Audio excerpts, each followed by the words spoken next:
stempel yang baru ini jadi kering-kering dan busuk, Iya. gitu kan? Dan yang berkembangnya stempel yang lama gitu ya.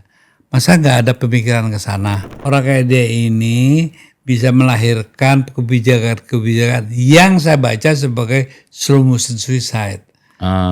Bunuh diri secara perlahan, slow motion ya kan ya. Tanpa dia sadarin loh dia. Saya nulis surat ke Mbak Mega. Ya. Ya. Saya waktu itu bilang, udahlah biar kalah kamu aja. Maju. Karena saya lihat gejalanya mulai dari jadi Gubernur. bukan. Jadi Bupati. Wali kota. Ya. Saya nulis surat ke Mbak Mega. Ya. Ya. Saya waktu itu bilang, udahlah biar kalah kamu aja. Maju. Karena saya lihat gejalanya mulai dari jadi Gubernur. bukan. Jadi Bupati. Wali kota. Ya.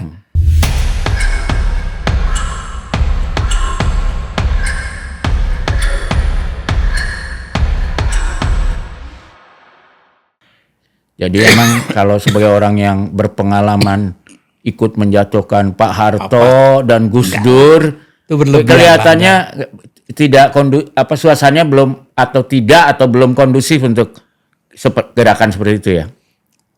Gini deh, orang bilang, ayo kita baris-baris. Ya. Loh, boleh baris-baris. Komando baris aja nggak tahu. Gitu. Terus bagaimana lancang kanan, lancang kiri nggak tahu, ngajak berbaris. Dan orang percaya bahwa barisan ini akan menuju ke suatu titik dengan baik. Nggak akan mungkin. Nah kalau gitu gini, karena dalam hal ini menurut saya Mas Eros sangat kredibel dan punya pengalaman untuk melakukannya. Seandainya entah karena apa gitu, Presiden Prabowo lihat, wah ini Mas Eros ini kan orang yang dulu sutradaranya Presiden Mega. Gimana kalau saya panggil, saya bilang, jadi apa yang menurut Mas Eros harus dilakukan oleh Presiden Prabowo gitu. Seandainya Mas Eros dalam posisi seperti dulu, Mas Eros dalam posisi dengan Presiden Mega. Saya satu pertama, itu bukan pertanyaan apple to apple ya. Karena ininya beda ya tantangannya. Platformnya beda, situasinya beda, paradigmanya beda. Sehingga kalau saya, makanya saya juga bilang, kalau saya mau ketemu juga paling berani saya lakukanlah berdua. Ya kalau berdua kira-kira nasihatnya apa gitu, rekomendasinya? Loh saya kan tidak bisa kan, pertama siapa saya. Tapi sebagai teman, kalau sebagai teman saya akan katakan bahwa kamu ini serius ya. Mendengarkan semua apa yang dikatakan oleh Pak Jokowi gitu. Masa tidak melihat kemungkinan gitu. Bahwasanya kan si Raja ini nggak mau dihapuskan dong stempelnya ya kan. Agar stempelnya tetap basah gitu kan, dilakukan sesuatu sehingga stempel yang baru ini jadi kering-kering dan busuk, gitu kan. Dan yang berkembangnya stempel yang lama gitu ya. Masa nggak ada pemikiran ke sana? Nah kalau dia bilang saya orang yang percaya sepenuhnya pada dia, susah. Saya bilang ya silakan aja, saya bilang gitu. Tapi satu ya, kamu kalau masih mengikuti jejak ini, saya kok berani taruhan ya. Gak akan kemana-mana kecuali satu, self destruction proses ini sedang kamu kalau lakukan. pakai bahasa Orde Baru, ini adalah bahaya laten ya. Iya, menurut saya memang kalau dibilang, wah mana bukti-buktinya, ya susah lah. Sekarang ini aja, kalau dia cinta betul Indonesia, ya kalau dia cinta betul Indonesia, nggak mungkin seorang anak yang tidak punya pengalaman apa-apa. Yang kita juga tahu ada masalahnya di masa lalunya, dijadikan wakil presiden. Coba deh. Coba pikirkan baik-baik ya. Kita gak usah sentimen lah. Saya gak ada sentimen kok sama Jokowi itu gak ada gitu. Malah saya anggap dia tuh. Dan ini kan not necessary Jokowi pribadi kan. Bisa juga orang-orang yang dulu menikmati saat Jokowi berkuasa kan ingin melangsungkan antara lain bisa begitu. Tapi terlepas dari itulah ya. Enggak termasuk kan banyak oligarki yang menikmati tapi saat itu kan. Bapak bilang udah aja gitu selesai kok. Kan saya kan budaya Jawa saya tahu betul. Jadi menurut saya kalau betul dia cinta ukurannya dari situ aja. Jadi saya nggak yakin. Tapi kan ini kembali ke ini yang saya menyebut Mas Eros sendiri nih ya. kan mengatakan ketika dikenalin oleh almarhum Budianto, Budianto namanya? Iya. Edi Budianto. Anto lah. Majen ya terakhir ya. Kan Bang Prabowo tuh menurut Mas Eros orang yang baik. Ya. Tapi kan kelemahan orang baik memang gampang ditipu kan. Karena dia pikir semua orang seperti dia kan. Itu mungkin salah satu hal yang bisa dijadikan dalam kita melihat dia. Iya. Ya. Tapi juga ya satu hal yang menarik kan. Dia itu dulu sangat dan keras sekali. Nanti kalau kita berkuasa kita harus begini, itu keras sekali. Tapi itu bukannya garis turunan dari kakeknya ya? Ya. Tapi kan sebetulnya bukan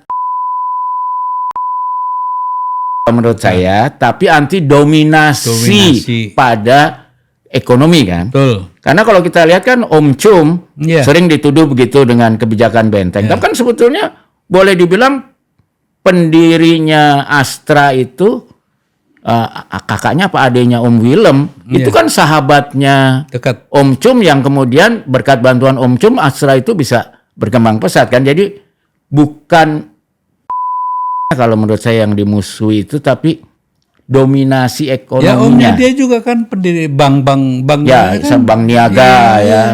Jadi maksud saya memang kadang-kadang saya sering aneh gitu. Ini sih baunya kayak ahistoris tindakannya gitu loh. Sehingga terkadang kalau kita ngomongin soal rasialis enggak loh. Saya ini salah satu pendiri Bhinneka Tionghoa Nasionalis Indonesia. Tapi Mas Eros pernah kan baca buku yang namanya The World on Fire oleh Ami Chua. Dia seorang Chinese Filipina yang jadi profesor di Yale. Ini bukan soal rasnya ya. Betul. Tapi karena posisi di struktur yang lama, kan waktu itu zaman Belanda itu kan ada 3 jenis kan warga ya, orang kulit putih, orang Timur Jauh itu orang Chinese, Arab dan India juga sebenarnya, dan pribumi. Dan praktis kan orang pribumi nggak boleh berdagang kan? Ya kelas 1, 2, 3. Iya dan yang lucunya orang Jepang tuh masuk Eropa loh zaman itu. Iya. Tapi ketika Belanda keluar itu kan nasionalisasi lah 50-an. Akhirnya yang mengambil semuanya kan kelompok Timur Jauh. Kalau dia kan selalu jadi mediator antara kekuasaan dan publik. Itu biasa Chinese semua di situ. Ya suku tertentu itu ya. Dari mulai kapten Tak itu kan ya. Ya bahkan dulu raja gula terkaya di dunia kan. Keluarga yang sekarang jadi Raja Wali ya RNI ya. Nah itu kan satu hal catatan sejarah ya, bahwa selalu yang jadi mediator kekuasaan itu untuk menjalankan apa-apanya ya kelompok tertentu yang Chinese itu, sehingga memang sudah terbina sekian lama dan sudah menjadi kultur, apalagi Strongko Gurunya udah mulai kerja juga, bahwa kalau sama Melayu ini pasti hancur lah, parah, nggak bisa berdagang, nggak bisa apa gitu kan ya. Makanya Malaysia kan ada Mahathir dengan Malay Dilemma itu ya. Ya. Oleh karenanya kalau menurut saya sekarang ini kita harus berani ya terbuka lah ya. Tanpa ada perasaan rasialis dan benci ras loh ya. Itu saya sangat tentang. Orang yang miskin banyak kalau kita ke Kalimantan Barat. Nggak usah jauh Mas, Bekasi Tangerang itu kan yang Cina Benteng itu disebut. Benteng aja itu kayak gimana ya. Jadi sebetulnya sekarang ini contohnya ya, bagaimana kok si A, si B, si C saya nggak sebut nama ya. Kok bisa begitu hebat? Karena saya tahu persis dari awalnya kok. Termasuk yang sekarang hebat-hebat kan saya tahu. Saya kan dulu sangat dekat dengan Johan Xiang, ya kan? Oh iya. Iya dong. Dia dulu kaptennya kaptennya Chinese Community. Salah satu. Yang dibunuh oleh Beng Seng ya. Oleh. Nah, waktu saya pertama kali sama dia, satu malam saya bilang, catat ya, namanya tuh Lim Siu Leong. Itu tahun 75. Belum apa-apa loh tahun 75. Belum dapat Indomie. Sagu apa? Terigu. Bogasari. Udah dapat Bogasari.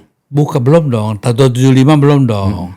Kan dia naiknya tuh bersamaan dengan Pertamina booming tuh. Iya. Tahun mulai 77, 8, 79. Bogasari itu tahun berapa ya? Ya waduh, pokoknya enggak. pada saat itu belum sebegitu hebat. Karena waktu itu Pak Jo masih bilang, engko jenenge aja lali yo, Ling Xuliong. Ya. Dia bilang gitu. Ya. Siapa tuh? Wes dah, pokoknya catat aja dulu. Gitu. Ya. Dan ternyata terbukti kan. Nah, bagaimana rekrutmen di kelompok itu, saya diperagakan Yuan Xiang. Ya pasti cepat besar ya gitu. Jadi kamu jangan musuhin saya, cuman sistemnya ini kamu harus pelajari. Iya. Gitu. Nah kadang-kadang apa saya kecewa ya. Pak Yusuf Kala saya pernah ngomong juga sama Mas Budiono juga. Kenapa kesannya seolah saya rasialis gitu. Saya bilang what the hell gitu. Enggak lah, nggak mungkin saya rasialis gitu. Ya. Saya juga sama Moy senang juga gitu. Nggak mungkin dong kalau rasialis kan pasti udah antipati. Bukan. Tapi menyerahkan seluruh peredaran ekonomi ke satu tangan ras tertentu aja sangat bahaya. Itu kalau Amichua bilangnya domination of tiny minority ya. Dari itu. Tapi itu kan terjadi di banyak bagian dunia ya. Kalau kita lihat sama lah di Thailand, karena dia clever, di Filipina. Kan bagus mereka persatuan. Cuma bedanya kalau di Filipina itu karena agamanya sama maupun di Thailand jadi nggak terlalu masalah ya. Nah, namanya juga sama kan. Tapi kalau kita lihat kan vaksin itu kan Chinese peranakan Thailand ya. Oh, Cory Aquino kan juga. Iya. Itu tapi di Thailand juga ada sih gitu. Cuma tidak mungkin karena satu agama juga dan namanya juga mirip gitu loh, enggak. Kalau di kita ini memang luar biasa dan maaf aja di kitanya juga maunya marah-marah aja tanpa memperkaya diri. Makanya saya setuju sama mertua saya. Musuh terbesar bangsa ini adalah satu keterbelakangan dan keterbodohan. Tunggu dulu, ini mesti dijelasin nih sama pemirsa nih. Mertuanya Eros Jarot ini siapa ini? Ilen Suryana, duta besar ya, 2 kali ya di Dia Aljazair. lebih cenderung dikenal sebagai orang yang dekat tokoh-tokoh PSI lah gitu. Iya. Kalau saya lihat dia bukan seorang PSI, tapi menurut saya cara berpikir dia seorang Marxian. Menurut saya. Sampai detik akhir hayatnya pun dia seorang Marxian. Temannya Ramadan KH semuanya Ali Sadikin gitu. Ya. Pencetusnya inilah IKJ itu ya. Dan yang luar biasa ya, dia jadi gubernur Lemhanas pun rumah nggak boleh pakai AC ya. Nggak boleh pakai AC. Alasannya kenapa waktu itu? Karena kamu tidak akan merasakan penderitaan rakyatmu gitu kan. Iya. Di Menteng loh ya. Rumah di Menteng tapi nggak boleh pakai AC. Kasihan Mas Eros dong. Iya. Akhirnya saya bilang waduh ini gimana. Tapi ya itulah kelemahan kita Mas. Orang-orang zaman dulu tuh kayak saya lihat kenapa dia nggak korupsi gitu. Makanya gitu. Dan mereka tuh ada kebanggaan hidup sederhana ya generasi itu ya. Kalau sekarang tuh kan berbalik. Kalau sederhana dianggap bodoh gitu. Iya. Jadi saya lihat itu kan kalau kita kan kenal Pak Beni kekuasaannya kayak apa, tapi kayaknya ya hidupnya nggak aneh-aneh itu. Iya. Apalagi yang namanya Pak Mung yang Danjen Kopassus. Iya. Waduh, sederhana banget tuh. Makanya kita aneh. Sekarang ini kan yang menarik apa ya? Jadi memang maaf aja harta itu menjadi ukuran segalanya. Ukuran. Jadi kayak pengusaha ya. Kalau pengusaha wajar ya. Kalau pengusaha kan sukses atau tidaknya dibuktikan dengan hartanya ya. Tapi itu kok menular pegawai negeri. Sekarang ini deh. Pejabat. Kalau nggak kaya seolah-olah nggak terhormat. Kita jujur aja bicara ya. Kita kan tahu gajinya jenderal berapa sih? Iya. Ya kan? Kita lihat sekarang hidupnya dan rumahnya kayak gitu gede-gede sawah itu ya. Jadi menurut saya memang tidak ada yang namanya figur percontohan. Iya, gaji polisi juga kita tahu ya. Tapi nggak ada yang seperti Pak Hugeng lagi ya. Makanya lihat cara hidupnya. Nah makanya oleh karenanya kan sebenarnya saya pikir kan ada satu Mas, Menteri Pendidikan sekarang Pak Mukti itu kan rumahnya masih di gang ya. Iya. Orangnya orang sederhana lah. Itu kalau saya lihat Pak Mukti itu mirip kayak generasi zaman itulah. Iya, ya kita semoga terus begitu. Iya. Kita kan belum lihat. Iya. Di detik-detik akhir kan. Iya. Saya melihat, waktu saya kan sering ketemu Pratekno, sangat sederhana loh. Iya. Apakah dia seperti itu? Saya lihat tampilannya sudah baunya udah beda gitu ya. Saya nggak mengatakan sudah berubah loh ya. Karena saya tidak sering, saya nggak bisa menjudge. Tapi dari tampilannya sudah berbeda. Tapi emang kita kaget ya. Banyak teman-teman kita ini yang kita tahu kerenya dulu kayak apa. Baru dapat jabatan sedikit tuh Iya, iya. Gitu. Makanya sekarang lagi lucu-lucunya nih. Makanya kalau kita marah-marah sama Prabowo juga, kok nggak ada gunanya kalau menurut saya. Lebih baik kita coba sama-sama gitu, kita duduk. Saya bilang sama teman-teman, udah deh, coba kamu bisa gak nih membuktikan bahwa ini nggak bener gitu ya. Tapi Mas, saya coba devil advocate nih ya, Iya, iya, karena iya. ini mencoba mempertajam obrolan kita ya. Kalau kita lihat keluarga Presiden Prabowo, baik dari Om Cum maupun dari Iya. ayahnya Pak Margono, itu orang-orang yang obses dengan koperasi Iya. dan pedesaan dan kredit buat orang desa ya. Lalu ketika Prabowo ingin jadi presiden, kalau kita baca pidato-pidatonya yang kemudian dibukukan menjadi Paradok Indonesia, itu kan sebetulnya apa yang disampaikan Mas Eros dengan apa yang dikeluhkan di Paradok Indonesia itu nggak banyak bedanya lah, ya. Tapi mungkin saya lihat dalam solusi terhadap Paradok Indonesianya Pak Prabowo ini, Presiden Prabowo ini, dengan apa yang dipikirkan oleh Mas Eros, Romanya sama, tapi jalan ke Romanya mungkin jauh berbeda. Saya kasih contoh. Misalnya makanan bergizi MBG. gratis, MBG. Kan banyak dikritik oleh kalangan, mungkin termasuk Mas Eros juga ya. Ya kalau Prabowo kan menganggap ya kalau orang miskin gizinya aja kurang, IQ-nya 78, gimana dia bisa bersaing. Jadi solusinya adalah kasih makanan supaya IQ-nya tinggi, lebih kompetitif. Kalau dia tinggi terus dia nggak bisa sekolah karena mahal sekolah. Sekarang kan makin banyak sekolah swasta yang bagus tuh, kan sekolah swasta unggulan yang harganya mahal banget. Dibikinin sekolah unggulan, sekolah rakyat, ya kan, yang murah tapi diasramakan supaya anak itu gizinya benar-benar terjamin, hidupnya juga nggak disuruh kerja sama orang tuanya, ya, punya disiplin belajar. Nah yang pinter-pinter dari sekolah rakyat dimasukin sekolah Garuda, sekolah unggulan supaya bisa nurusin ke Harvard, ke MIT dan sebagainya, yang nggak mungkin lah dicapai kalau tanpa intervensi pemerintah ini. Ini satu. Kedua, koperasi desa Merah Putih ya. Idenya kan semua desa punya koperasi, sehingga bedanya koperasi sama BUMDes adalah kalau BUMDes kan punya desa, punya elit desa. Kalau koperasi kan ya punya desa itu gitu loh. Sehingga dalam membangun gedungnya aja sekarang tidak boleh pakai kontraktor, tapi harus oleh warga desa yang berKTP desa itu. Tapi dibayar gitu ya. Dan kemudian yang kerja di koperasi itu pun harus yang berKTP desa itu gitu. Jadi 82.000 ini kalau secara inflasi masih banget. Seolah-olah itu tadi ingin melawan, memindahkanlah ekonomi dari kota segelintir orang ke hampir 83.000 desa. Kalau tujuannya menurut saya Mas Eros sama Presiden Prabowo samalah, Romanya lah relatif. Tapi jalannya ini kan, kalau Pak Prabowo ini mungkin ya karena dia bos, dia kurang percaya dengan birokrasi kita dan Pak Desa, jadi lewat Babinsa gitu. Kalau Mas Eros jalannya akan milih mana ini? Nah pertama satu dulu kita bicarakan. Ya.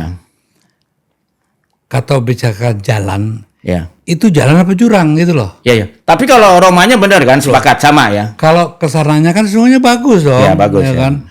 Cuman satu, kenapa sih sebelum melakukan, kalau saya disuruh ke Jogja, saya nggak langsung pergi besoknya. Saya beli dulu peta. Ya. Kira-kira kalau saya suruh naik mobil nih, oke, ada pom bensin nggak? Ya. Lalu siapa nih yang pemilik pom bensinnya? Kasarnya kalau mau Ya, detail ya. Dan saya harus tahu juga nih, di mana harus saya ngisi airnya dulu.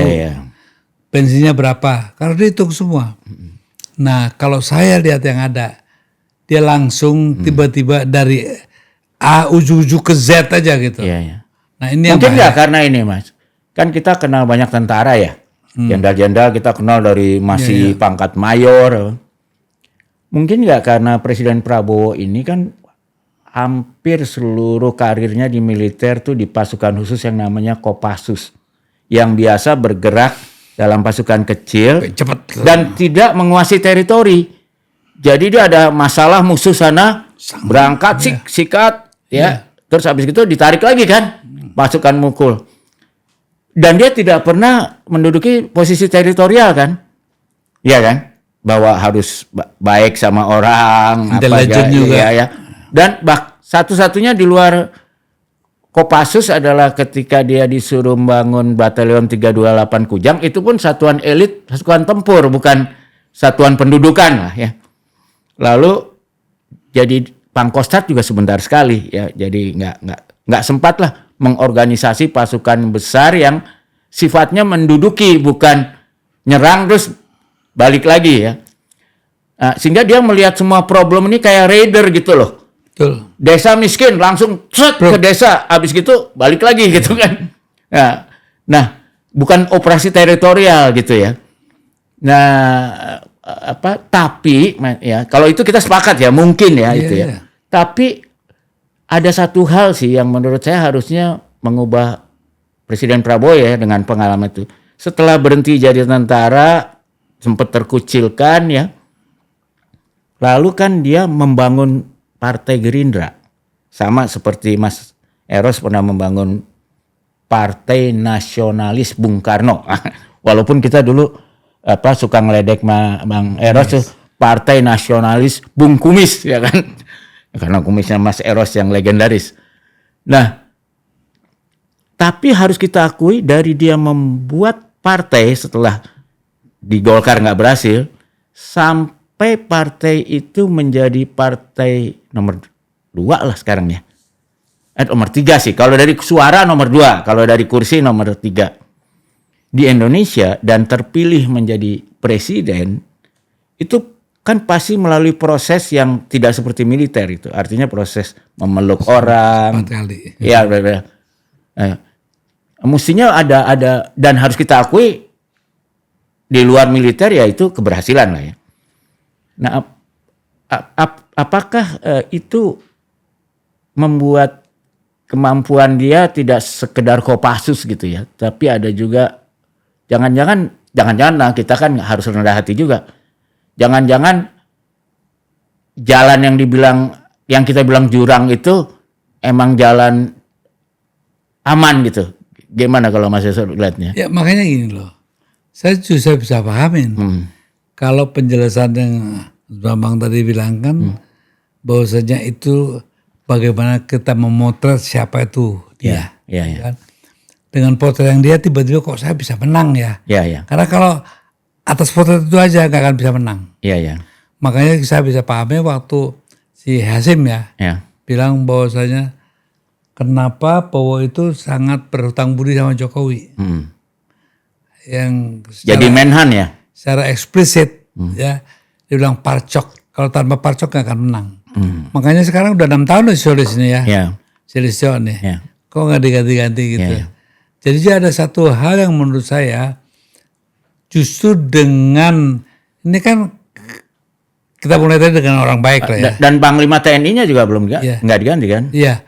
Kalau bilang orang baik kan mau nyakitin siapa gitu kan. Nah, sementara yang lain itu kan berbaiknya dengan catatan. Sehingga menurut saya apa yang dia lakukan sekarang ini ya kenapa sekarang kan kelihatannya kayak tanya ya. Apa jangan-jangan ini masih dimainkan si Jokowi gitu ya. Sebetulnya Jokowi tahu persis bahwa dia orang baik. Maka dia tekankan terus utang budinya. Makanya dia pilih Prabowo, nggak pilih Ganjar, apalagi Anies ya. Iya dong. Karena apa? Dengan utang budinya, dia nggak akan melakukan apa-apa. Dan memang kita harus akui ya kalau kita kenal Prabowo, paling nggak saya pribadi kenal, beliau memang kalau udah janji nggak berkhianat ya. Enggak. Makanya kadang-kadang orang sentimen aja bilang begini, begitu. Tapi sportif dia orangnya ya. Kalau kita kenal kan kita tahu. Justru yang sekarang ini kelemahan dia merasa berhutang budi dan dia merasa semua orang kayak dia mungkin ya. Iya, sehingga saya ini sedikit banyaknya saya ikut mempersiapkan Gerindra lah ya. Tuh. Ikut menyiapkan Gerindra? Iyalah sama si Hasim tuh di sebuah kapal. Waktu setelah PNBK? Iya, kita kita kan sama teman ya. Ya, Dia ingin tahu gimana Oh cara. jadi Mas Eros lebih dekat sama Hasim daripada sama. Iya, saya deket lah. Istri saya kan sahabatnya istrinya Hasim. Oh, Nah, Rina, Siapa? Mbak Rina, Siapa? istrinya Hasim. Bukan Rina dong, Ani. Ani ya, Iya. sorry Ani. Jadi saya dekat sekali, bahkan saya dirayakan ulang tahun saya aja di kapalnya Kristina itu ya. Oh, dan itu. Onassis itu ya. Dan itu ngunjungin apa mutiaranya itu, pertanian mutiaranya itu. Iya, enggak? pokoknya saya diajak Dekat lah ya, dekat ya. diajak semuanya itu dan menurut saya keluarga aja memang keluarga yang humble, Iya, iya. keluarga yang sering menolong terutama istrinya ya. Iya. Jadi saya juga agak surprise sedikit ya. Iya. Mengapa kok sampai sedemikian rendahnya gitu ya kualitas dari hasil pemikiran. Tapi kan kalau Mas Eros kenal Hasim, tahu juga dong Hasim juga termasuk yang merasa kok pengaruh Jokowi ini terlalu besar pada kakaknya kan? Iya, tapi saya tidak lihat itu. Oh. Kayaknya dia give up. Dan sebetulnya kalau bohong lah kalau si Hasim bisa terlalu mempengaruhi Bowo gitu ya. Enggak lah, ya. Enggak lah, Susah, dia- berat ya. Dia takut ya sama Ya, Prabowo takut, ya kan. Sehingga menurut saya bisa aja orang ngomong bahwa saya juga Hasim sama megang ekonomi segala gitu. Saya bilang ya iya aja lah gitu. Tapi buat apa saya perdebatkan itu? Karena kenyataannya Hasim tuh kalau sama Bowo tuh takutnya minta Iya, ampun. iya. Kalah awu kalau orang Iya. Jawa bilang ya. Dan itu keluarga itu menurut saya memang keluarga yang saling menghormatin kok. Gitu. Dan kayak seingat saya bapaknya tuh emang udah bagi tugas kan. Iya. Hasim urusan ekonomi, Bowo untuk jadi presiden gitu. Saya enggak gitu.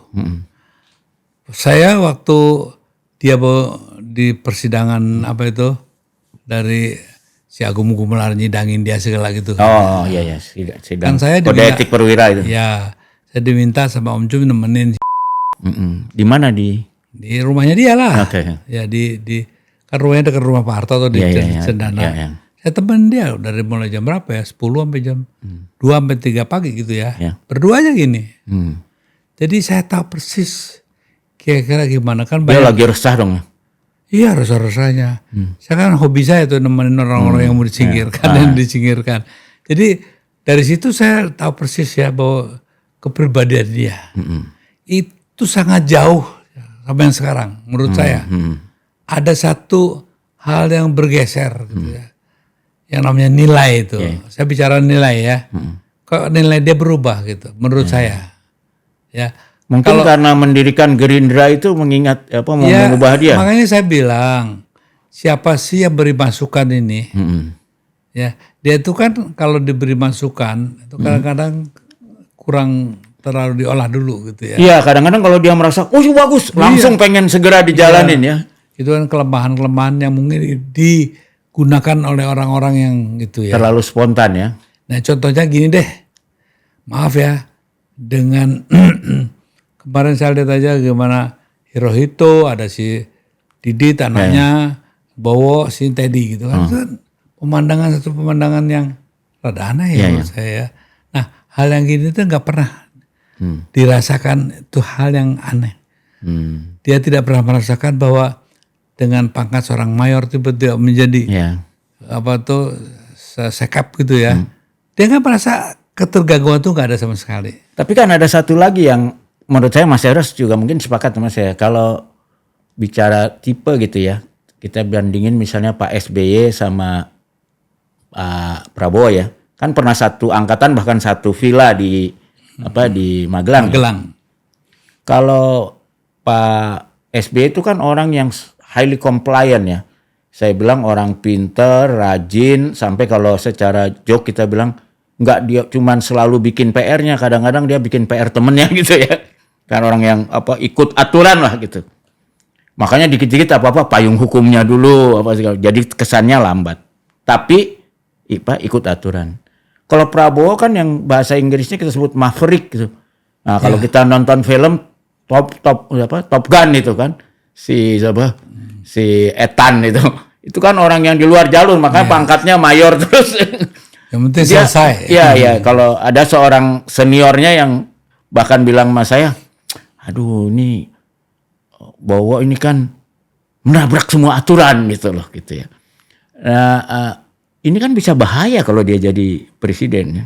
Dan ini bisa dimanfaatkan oleh orang yang mau jahat sama beliau kan. Makanya saya bilang Tapi setuju kan ini orang yang maverick gitu ya. Makanya saya bilang orang kayak dia ini bisa melahirkan kebijakan-kebijakan yang saya baca sebagai slow motion suicide. Bunuh diri secara perlahan, slow motion ya kan ya. Tanpa dia sadarin loh dia. Dan dia nggak punya orang yang kalau di mafia namanya apa tuh? Consigliere. Ya orang yang pintar menguasai aturan tapi dihormati ke pengetahuannya itu ya. Kalau dulu kan waktu sutradaranya Presiden Mega menaruh Bambang Kesowo, orang yang sangat paham sebagai apa? Pengaman gitu ya. Kalau di Presiden Prabowo ini belum kelihatan siapa orang yang gitu ya. Saya belum melihat ya. Yang kalau zaman Mega Bambang Kesowonya gitu. Yang digusur senang atau tidak ada Marsilam Simanjuntaknya kan. Nah saya tuh nggak tahu ya kenapa juga saya nggak ngerti tugas Yusril itu apa, nggak ngerti saya. Kok sampai segini gitu parahnya. Padahal Yusril pengalaman ya mengelola istana ya. Terus kenapa kok pemahaman geopolitiknya seperti ini gitu kan ya. Kan jadi banyak hal yang saya pertanyakan karena saya tahu kemampuannya. Kemampuan itu jauh dari kebijakannya gitu. Jadi makanya jadi Mas Eros beranggapan Presiden Prabowo ini kalau sebagai komputer gitu, itu kapasitasnya tinggi. Tapi kan sepintar-pintar komputer tergantung masukan kan. Masukannya. Kalau garbage in, ya garbage out juga gitu ya. Itu yang saya maksud garbage in. Jadi kalau menurut, jadi saya kebayang kalau Mas Eros jadi penasehatnya Presiden Prabowo, pasti yang dijaga nih supaya jangan masukan sampah masuk ya, tapi paling nggak disaring dulu, dipastikan ini bukan sampah gitu. Sekarang dari kemarin tuh semua menteri yang berkaitan dengan ekonomi dipanggil dengan terangan bahwa fundamental ekonomi kita kuat. Aduh, saya bilangnya. Terus bahwasanya kita bisa bertahan, bahwa BBM kita tidak akan ini, tidak akan itu dan seterusnya. Sediaan pangan kita masih cukup. Taruhlah iya. Pertanyaan saya, kalau saya kan ngelihatnya nggak lihat televisi aja, langsung ke masyarakat. Nah, masyarakat itu berteriak semuanya. Tapi kemarin kan dia itu ke rel di Senen itu. Ya kan, sekarang ini loh kan gila nih. Contohnya waktu ke Aceh aja. Mana dilihat ke tempat yang sesungguhnya kan enggak kan? Orang di situ masih banyak orang yang bisa ngelihat dia. Pakai mobilnya masih bisa berjalan. Dalam hal ini Pak Jokowi lebih canggih sistemnya ya.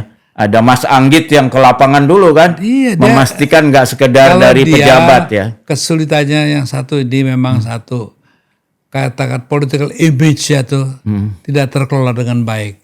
Kalau komunikasi publiknya parah ya. Komunikasi publiknya salah.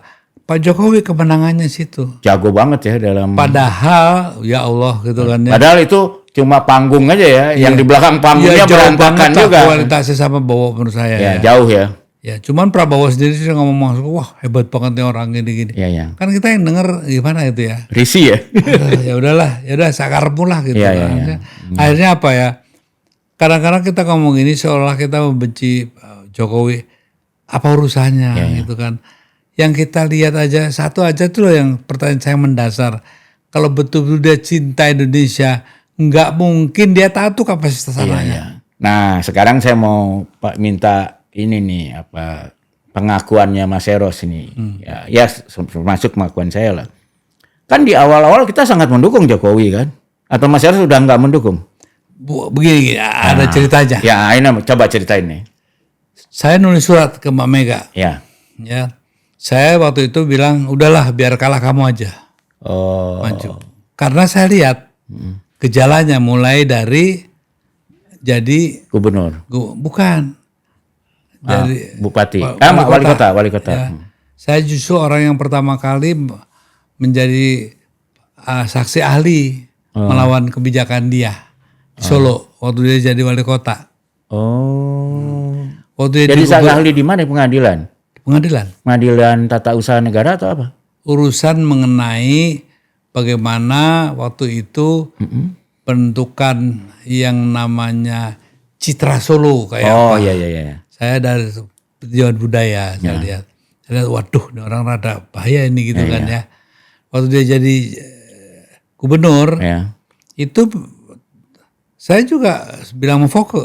Saya kan di wilayahnya Foke. Oh, jadi waktu itu Mas Eros mendukung Foke di PDIP-nya. Karena sama Mas TK dong. Saya bilang, iya sama. Karena saya lihat orang ini, aduh gimana gitu ya.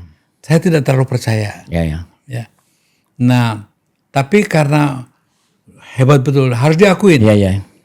Dia punya pencitraan itu luar biasa. Ya. Dan masuklah. Waktu masuk presiden, saya tulis surat. Mudah-mudahan surat itu belum dibakar Mega ya. Saya bilang, Mbak, ada kalau nggak 9 atau 10 lah item saya tulis semuanya. Saya bilang kenapa saya tidak menyetujui gitu, Mbak aja. Karena akan mengancam nanti partai ini. Oh gitu ya. Dan benar ternyata ya. Nah ternyata apa dari 10 yang saya tulis itu cuma 1 lah. Yang salah. Belum terjadi, tapi sebetulnya sudah terjadi. Oke. Nah ini bagian menarik nih. Saya pengen tanya sama Mas Eros Djarot. Waktu menulis kenapa jangan majukan Jokowi, ada 10 alasan. Nah Mas Eros bersedia nggak? Apa aja tuh 10 alasan waktu itu menolak mengajukan Jokowi sebagai gubernur DKI. Sebagai gubernur DKI atau sebagai presiden? Presiden. Sebagai presiden ya. Saya bilang sama dia, sama Mbak Lega, Mbak, Indonesia ini kasarnya ya perumpamannya. Kalau motor tuh kita perlukan tuh sekitar paling enggak 750 cc nih. Jadi kapasitas. Nomor 1 kapasitas. Kenapa kok cuma 150? Kita akan tekor 600 nih. Gimana isinya? Itu satu. Kalau menurut saya, memang waktu itu kan takut kalah aja, Pak. Iya, karena waktu itu polnya paling menjanjikan, yang bisa mengalahkan Prabowo dari semua calon Jokowi ya. Padahal yang mungkin mengalahkan. Padahal itu kan dibuat semua. Saya udah bilang bahwa itu tidak seperti itu. Saya bilang itu ya. Jadi maju aja. Nanti urusan belakangnya kita ini. Kalau toh kalah, kita masih tetap kamu pegang kendali. Tapi kalau nanti diserahkan ini ke dia, begitu dia jadi, be careful, saya bilang gitu. Satu, paling enggak, kamu siap enggak nih? Udah siap betul enggak secara mental? Yang saya bilang kan, dikatakan 2 Mega tuh. Siap enggak? Karena presiden itu dengan sendirinya akan menentukan. Walaupun dia ketua PDI, tapi presiden dalam Undang-Undang Dasar 45 itu sangat luar biasa kan kuasanya. Itu satu. Keduanya, yang lebih penting juga saya bilang sama dia gini. Yang ini langsung ke terakhir aja. Hati-hati orang ini ada kecenderungan. He's going to take over PDIP. Udah omongin. Dan itu memang pernah beberapa kali dilakukan kan? Memang secara konteks de jure masih Mbak Mega. Tapi de facto sebetulnya udah PDIP udah terambil menurut saya, gitu kan. Nah hal-hal seperti itulah yang saya peringatkan. Itu baru 3 atau 4 Mas, yang lainnya apa? Yang lainnya sih hal teknis lah ya. Bahwasanya satu mengenai dia, kayak dia ini kan, saya juga melihat Mbak Mega siap nggak sih sebetulnya dia tuh. Dia kalau saya rasa nggak mungkin seorang Megawati gitu ya. Dan ternyata terjadi kan. Dia makanya dia pakai istilah kata-kata pegawai ya. Petugas partai. Petugas partai itu kan hanya untuk meninggikan dirinya. Itu kelihatan semua dari situ. Dan itu yang menyebabkan Ibu Iriana marah. Dan juga banyak hal lagi ya mengenai, saya tahu bahwa di waktu jadi Solo begini dan begini saya kasih tahu semua kok ya. Cuman termasuk Mopnas itu ya. Semuanya saya bilang bahwa ini belum bisa dilihat kebenarannya. Nah, sehingga waktu itu Mas Taufik justru mendukung kan. Mas Taufik kan pengennya Mega aja yang maju kan. Iya, betul. Cuman Mbak Meganya gara-gara anak-anak juga itu. Dan termasuk LBP ya? Iya, semuanya itulah yang bahasanya. Waduh, nanti kan memalukan lah, beginilah, begitulah gitu. Kalah sama Prabowo itu loh ya. Tapi kan waktu gubernur DKI Prabowo termasuk yang dukung Jokowi juga jadi gubernur kan? Yang mana? Waktu jadi gubernur DKI kan bersama PDIP kan? Iya. Nah, waktu itu kan aneh buat saya. Ya. Kenapa kok saya bilang itu? Cuman salahnya Foke, dia nyambil wakilnya nggak kurang bagus. Oh, si jenderal itu ya? Iya, teman saya juga. Padahal kan keluarga Foke sama keluarga Prabowo kan relatif dekat juga sebetulnya. Iya kan, iya dah. Kan dia kan bantunya Sujono Iya, Mardani, ya kan? iya. Sehingga menurut saya banyak hal yang waktu itu aneh ya. Dan waktu saya juga sempet ya, saya kan deket lah sama Fokus. Atau mungkin Prabowo perlu menghilangkan kesan dan memajukan Ahok waktu itu sebagai wakilnya. Sebetulnya ada kecenderungan itu sangat tinggi menurut saya. Ya. Dulu dia tuh nggak seperti itulah. Ya. Karena pokoknya harus nggak bisa nih gitu-gitu ada. Kan sering tahu juga mungkin pernah dengar nggak gitu kan. Jadi ini kayaknya bukan nature-nya dia. Cuman saya juga bilang sama dia, lo kalau rasialis gue nggak suka. Kalau apa? Kalau rasialis gue nggak suka. Enggak Ros. Iya. Kita lihat perimbangan kekuatannya kacau banget gitu ya. Kita sering diskusi. Nah kalau menurut saya memang dalam hal ini kok kayak karakter Prabowo-nya nggak ada gitu. Iya. Jadi somebody yang seperti maaf aja ya, seperti apa sih, kayak puppet yang dimainkan oleh seorang dalang gitu. Iya. Itu yang menurut saya memang apa yang saya omongin ini nggak enak kedengarnya ya. Nah, mumpung kita ngomongin yang nggak enak, ada satu hal lagi nih yang kayaknya ada, karena ada di buku ini nih. Eros Jarot, apa kata para sahabat. Saya lupa siapa salah satu senior PDIP cerita di situ. Satu saat gara-gara Gus Dur waktu itu tadi kan udah disebut suka ngomong ini Mas Eros ini udah jadi gigolonya Mega gitu kan. Sampai ada satu kejadian menurut buku ini nih, sampai suasana di dalam tegang lah gitu ya, sampai Bang Teka gitu. Sehingga diadakanlah semacam sidang oleh senior Suko itu yang ngomong itu. Gimana sih ceritanya sebetulnya yang terjadi? Kayak gini loh. Bisa ditanyakan Megawati kan ya, realitanya seperti apa sih? Apa ya seperti itu seorang Eros Jarot itu loh ya. Dia tahu kok saya tuh nilainya seperti apa. Mega tahu persis gitu ya. Sehingga waktu dibicara begitu memang ada kepentingan tertentu ya. Agar supaya saya tuh tidak terlalu dekat Mega. Nah ini yang menarik, saya butuh di buku yang nomor 2. Orang nyangka kan saya itu berusaha menghalangi semua orang mendekat Mega. Ya kan? Ditutup soalnya.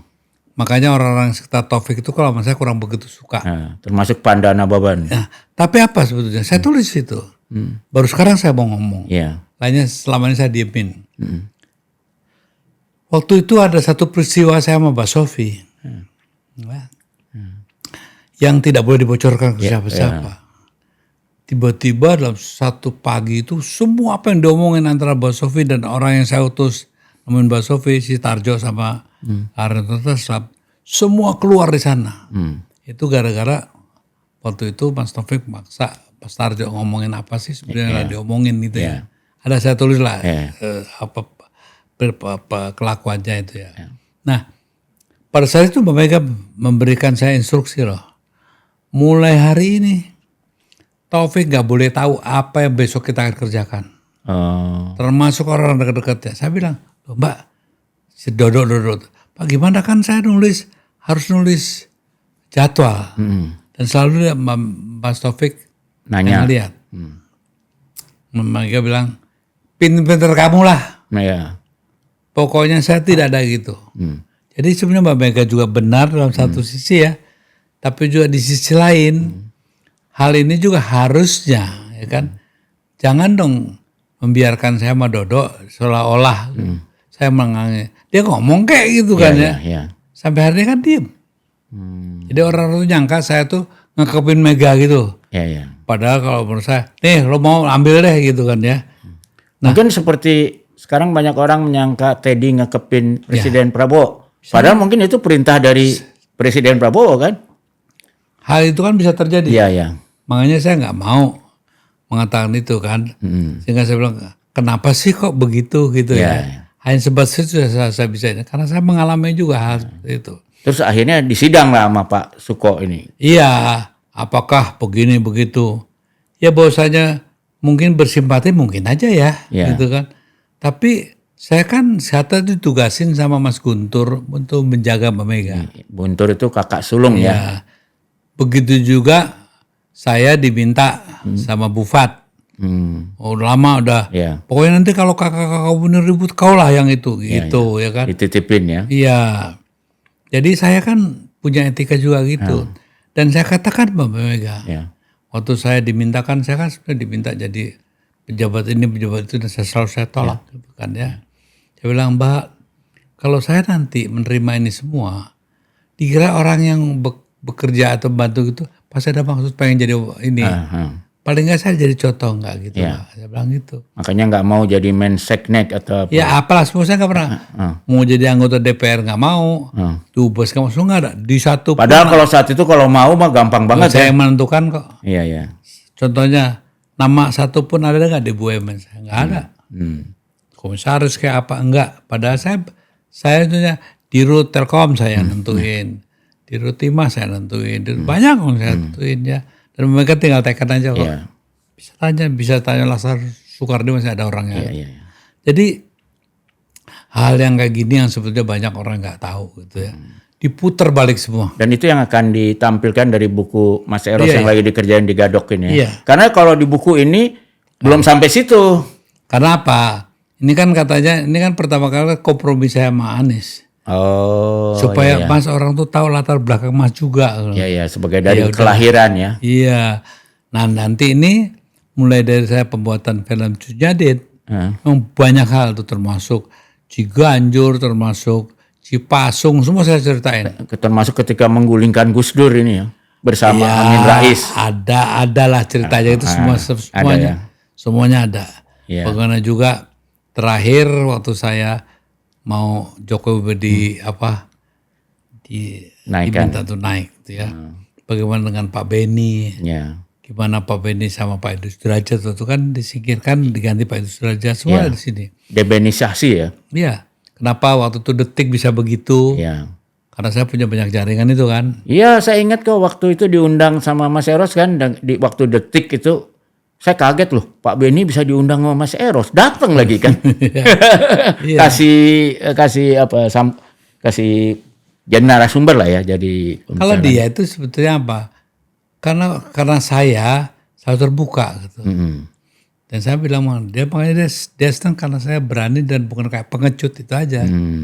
Orang kalau dicari dia kan lari, saya datang. Iya. Nah sejak itu saya bersahabat sama dia. Nah ini kalau kembali ke buku yang ini, satu hal yang buat saya dan mungkin anak muda sekarang ya, mungkin tertarik. Kok Mas Eros bisa dari SMP udah jadi marhainis itu dan Soekarnois itu gimana? Dulu kita kecil kan begitu. Saya dari SD itu sudah diajarkan oleh Bapak dengerin Bung Karno gitu ya. Nah, jadi buku-buku Bung Karno itu dari SMP saya tuh sudah akrab. Ya.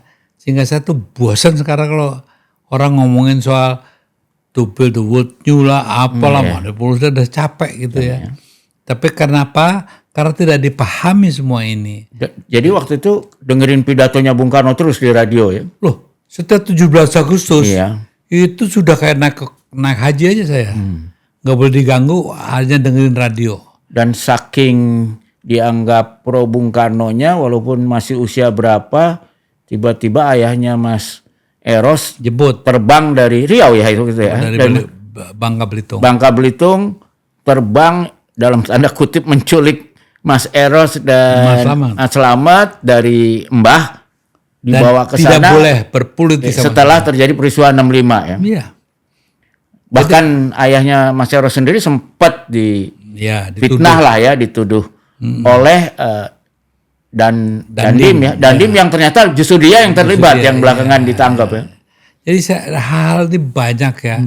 Contohnya nanti saya juga tuliskan di peristiwa Ciganjur seperti apa. Ini kan banyak orang yang termasuk itu juga 20 Mei tadinya rencana 1 juta orang diturunkan gitu, tapi dibatalkan kemudian.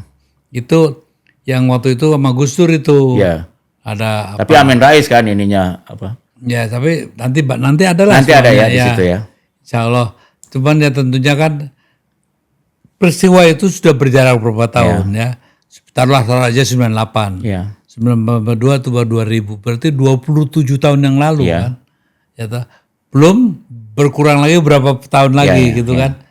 Jadi memang banyak hal yang tidak sempurna sih tidak, tapi garis besarnya saya pertanggungjawabkan. Tapi karena tadi kita juga udah bicara soal ras, hubungan dan sebagainya.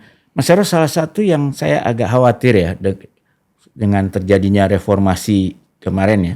Ya sangat banyak positifnya, tapi ada satu yang menurut saya kemunduran itu.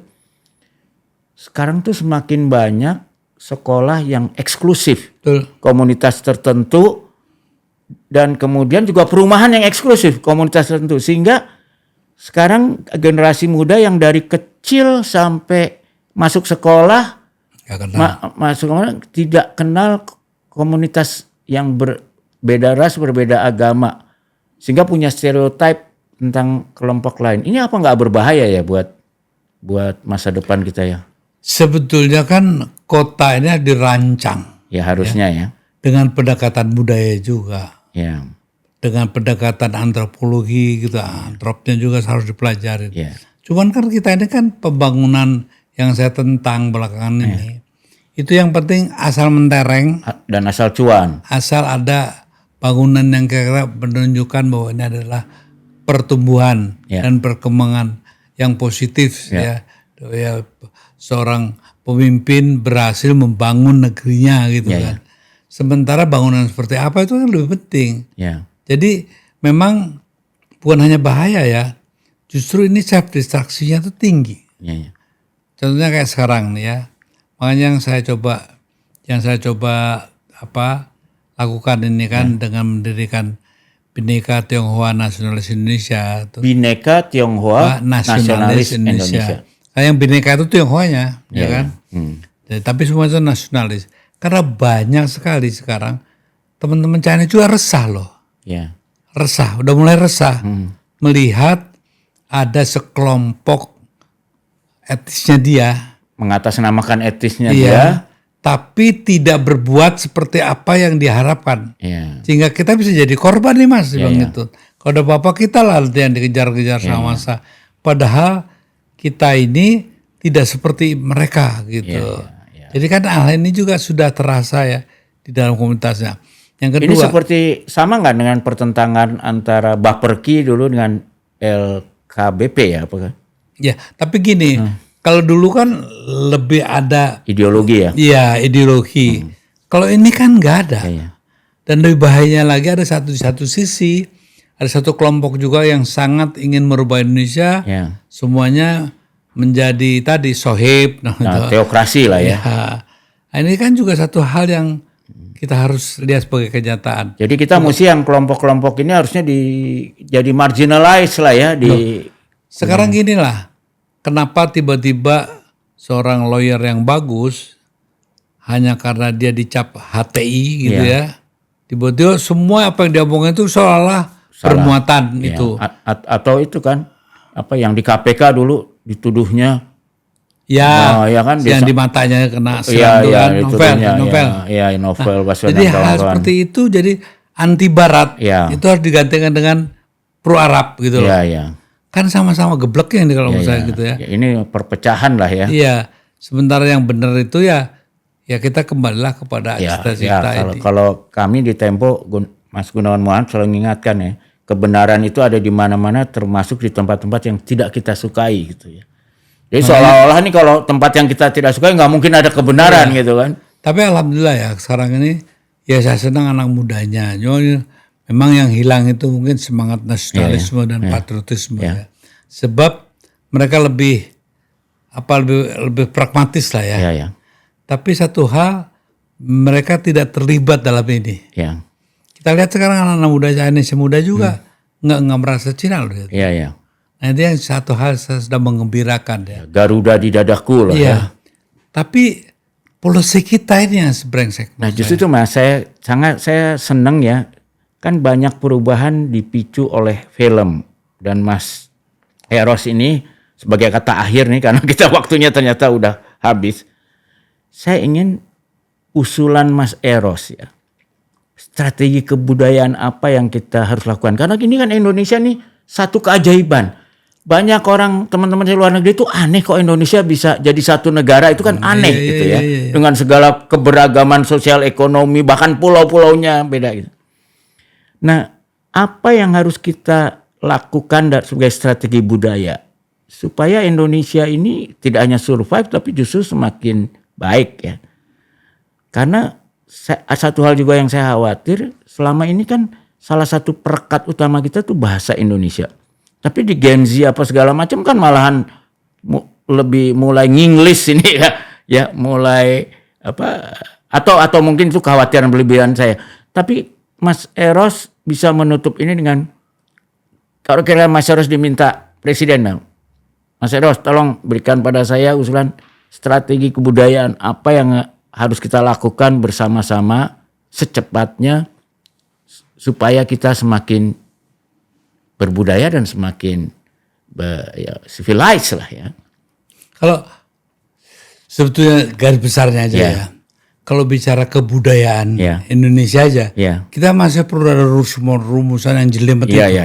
Ya, makanya saya bilang kehendak kebudayaan aja, kehendak kebudayaan bangsa Indonesia. Sebetulnya itu para pendiri republik kita udah bagus dong merumuskan, ya di pembukaan Undang-Undang 45 kita sama batang tubuhnya. Cuman celakanya sekarang pendekatannya terlalu semuanya serba kepentingan politik. Ya. Jadi rohnya jiwa itu roh politik. Ya, bukan negara ya. Ya. Sementara kalau rohnya dibalik yang roh kebudayaan itu sangat luar biasa menurut saya. Ya. Kenapa orang-orang bule itu orang luar tuh pada kagum gitu ya. Sebenarnya dengan kita jelaskan apa yang sudah dirancang oleh para pendiri republik ini itu sebagai jawaban. Jadi menurut saya memang sekarang kan susahnya kan kata-kata Pancasila itu udah jadi bagian dari politik. Iya.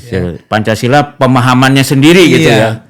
Tanpa tidak ada jendela bahwa Pancasila itu dalam kerangka kebudayaan, nggak ada. Ya, dan itu adalah sesuatu yang masih hidup ya, bukan sesuatu yang mati dan diberhalakan. Sehingga akhirnya yang lebih penting tahu aturan-aturan. Ya, fikihnya lagi. Iya, sehingga akhirnya tauhidnya hilang gitu kan. Nah, dalam hal ini makanya kita kalau ditanya begitu memang sulit untuk jawab terus sederhana ya. Tapi paling tidak saya akan tetap berpegang pada itu. Cuman pendekatannya tidak dia sebagai objek politik ya. Tapi pijakan kebudayaan. Jadi membangun bangsa ini harus lewat itu. Sehingga akhirnya tidak salah sekarang. Sekarang kan aneh. Politik menyebabkan kebudayaan sendiri. Ekonomi menyebabkan kebudayaan sendiri gitu kan. Sementara menurut saya ekonomi hanya menerjemahkan kehendak kebudayaan ini. Politik hanya menerjemahkan kehendak kebudayaan bangsa Indonesia. Karena harusnya politik dan ekonomi itu bagian dari kebudayaan besar kan. Kalau kan sekarang terbalik. Contohnya gini deh yang menarik dari pemahaman para pemimpin kita deh. Kalau ada yang namanya Departemen Kebudayaan itu ya. Oh si ini nih. Sekarang si Once deh. Once kan penyanyi deh. Jadi sebegitu. Padahal itu yang sangat mendasar. Menjadi pijakan dasar bangunan politik, bangunan ekonomi dan seterusnya. Nah hal ini justru hal ini yang harus dipahami oleh para pemimpin republik. Jadi harus ada polemik kebudayaan baru ya? Iya. Jadi saya kenapa setuju dengan Pak Ali Sadikin, Pak Ali Sabana gitu ya, dengan layar terkembangnya ya. Kemudian di sisi lain dari sisi yang percaya nasionalisnya tinggi gitu kan. Jurnalis kita itu ya. Oh, Mohtar Lubis? Ya bukan Mohtar Lubis kan bagiannya Pak Ali itu ya. Nah itu namanya polemik kebudayaan itu kan ada apa-apa berbeda. Tapi mencari titik temu kan. Satu. Dan dilakukan dengan beradab. Beradab. Loh, saya salah satu orang yang mendukung kan. Contohnya gini, yang Pak Sultan Takdir buat itu kan Universitas Nasional tuh karya dia loh. Betul. Kan melahirkan juga orang-orang kan ya, yang akhirnya berpandangan luas juga. Jadi menurut saya stereotip dan stempel ini harus kita hilangkan. Jadi saran dari terakhir dari Mas Eros ini adalah bagaimana kita harus tidak lelah melawan pengkotak-kotakan yang ujungnya hanya membuat kita Betul. terpecah belah, tapi bahwa kita harus kembali pada bahwa justru keberagaman kita itu harusnya di kekayaan dan sekaligus kekuatan Ya, kita. sebenarnya kehendak kita sebagai bangsa nih, kehendak kebudayaan kita sebagai bangsa itu apa sih? Kan di situ Ya, bacanya. Bhinneka Tunggal Ika. Ya, Nah, itu oke. bacanya.